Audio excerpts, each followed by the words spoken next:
The smell of lentil soup filled the small, crowded church hall, wrapping itself around the murmurs of hungry souls and the clinking of spoons against chipped bowls. Outside, the cold November wind howled through the alleys of Seattle, carrying with it the soft drizzle that never seemed to stop. Inside, though, the warmth was more than physical. It was hope in a cup, kindness in a bowl. Maya Thompson stood near the end of the serving line, holding her daughter's hand tightly. "Mommy, my fingers hurt," little Ella whispered, her voice muffled under the oversized wool hat. "I know, baby." "We'll get some soup soon," Maya said, forcing a smile she didn't feel. She'd been coming to this soup kitchen for a few weeks now, ever since her last paycheck had run out. She'd lost her job at the cafe after missing too many shifts. She couldn't find anyone to watch Ella. Her savings had vanished fast, and when she couldn't pay the rent, she'd found herself sleeping in her old Chevy with a 5-year-old who still asked when they were going home.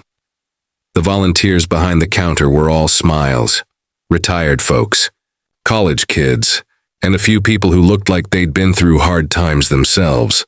Maya nodded politely as a middle-aged woman ladled steaming soup into her bowl. "Bless you," Maya whispered. But then her eyes caught on something, or rather, someone, across the room. At first she thought she was mistaken, but then he turned his head slightly and her heart stopped. It was him, Ethan Carter, her first love. The boy who used to walk her home from high school with that shy grin and that tattered guitar on his back. The one who promised they'd chase sunsets together forever. And then he'd gone off to college in another state, chasing a scholarship and a future that didn't include her. 15 years had gone by since that last kiss under the oak tree behind her mother's house. Now, there he was, standing by the far table, dressed neatly in jeans and a dark jacket, sleeves rolled up as he handed out bread rolls to the line. He looked older, yes, but still him. The same kind eyes, the same quiet calm about him. Her breath caught in her throat. "Mommy?" Ella tugged her hand. "Why are you looking at that man?" Maya blinked. "No reason, sweetheart. Come on, let's sit down." They found a spot by the corner, and Maya tried to focus on the soup in front of her. But she couldn't stop glancing his way. Ethan seemed different. There was a confidence in him now, a quiet purpose. He laughed easily with the volunteers, listened intently when the guests thanked him, and he didn't seem to recognize her. That was almost a relief. She was thinner now, her cheeks hollow, her hair pulled into a rough ponytail. The life she'd lived since those high school days hadn't been kind. She'd worked 2 jobs, married a man who'd promised stability and lost everything when he'd walked out on her after Ella was born. She wasn't the same girl who used to dance barefoot in the rain with Ethan Carter. After dinner, she helped Ella into her coat. They were just about to leave when a deep voice came from behind her. "Maya." Her breath froze. Slowly, she turned around. Ethan stood there, a look of disbelief spreading across his face. "It is you." She swallowed hard. "Hi, Ethan." He smiled, soft, almost wistful. "Wow, it's been a long time." 15 years, she said quietly. He looked down at Ella. "And who's this?" "My daughter, Ella." He knelt down, his smile genuine. "Hi, Ella, I'm Ethan." The little girl gave a shy wave. He stood again, his eyes searching Maya's. "You look good. It's really good to see you." Maya laughed softly, the sound bitter at the edges. "You don't have to lie. I know what I look like." Ethan frowned. "Maya, She shook her head. "It's fine. I should go. Ella needs to sleep." He hesitated, then said quietly, "Come back tomorrow, please." Maya didn't know why she nodded. Maybe it was curiosity. Maybe it was the ghost of the girl she used to be.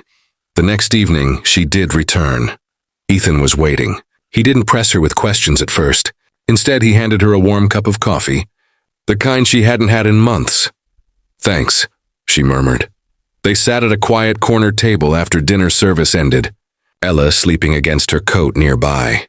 "So," Ethan began softly, "how long have you been coming here?" "A few weeks. And before that?" Maya hesitated. "I was working. Lost my job. Rent followed. You know how it goes." Ethan's jaw tightened. "Yeah, I do." She glanced at him. "What about you? You volunteer here often?" He smiled faintly. "Something like that." He didn't elaborate, and she didn't ask. But when she looked around, she noticed the way everyone seemed to look at him, with respect, even gratitude. He wasn't just another volunteer. As if reading her thoughts, one of the older helpers approached with a tray of coffee mugs. "Mr. Carter, we're short on supplies for tomorrow. Should I call your assistant about the delivery?" Maya froze. "Mr. Carter?" Ethan cleared his throat. "Yeah, I'll take care of it." "Thanks, Ruth." When Ruth walked away, Maya turned to him slowly. "Your assistant?" Ethan sighed, rubbing the back of his neck. "I didn't want to make it weird. I started this place 3 years ago. The Carter Community Foundation runs a few soup kitchens around the city." Her eyes widened. "You fund this?" He nodded quietly. "Yeah." She blinked hard, a rush of emotions hitting her all at once. Shame, surprise, confusion. "So all this time, you were helping people like me." "I was helping people like us," he said softly. "I grew up poor too, remember? I just got lucky. The scholarship, the startup, things worked out. But I never forgot where I came from." Maya stared down at her hands. "You could have told me." "I didn't want you to think I pitied you," he said. "I just wanted to see you again, to maybe help if you'd let me." Her throat tightened. "I don't want charity, Ethan." "It's not charity," he said gently. "It's a second chance. We all need one." For a long moment, neither spoke. Then Ella stirred, mumbling in her sleep. "Mommy?" Ethan smiled softly at the sight. "She's beautiful." "She's my whole world," Maya whispered. He hesitated. "Let me help you get back on your feet, Maya.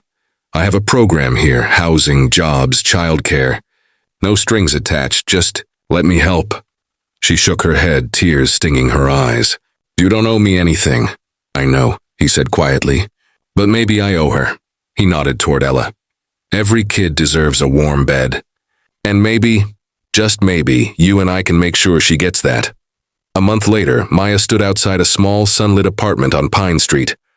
It wasn't fancy, but it was home. The first one in a long time. She had a new job at the foundation, helping coordinate outreach programs for single mothers. And every morning, when she dropped Ella off at daycare, there was always a cup of coffee waiting for her at the front desk, with a little note that simply said, "Keep chasing sunsets." Signed, E. Sometimes, the past doesn't just haunt us, it finds us again, hands outstretched, ready to pull us back into the light. And that night, when the soup kitchen closed and laughter echoed through the hall, Maya realized something she'd forgotten long ago. Sometimes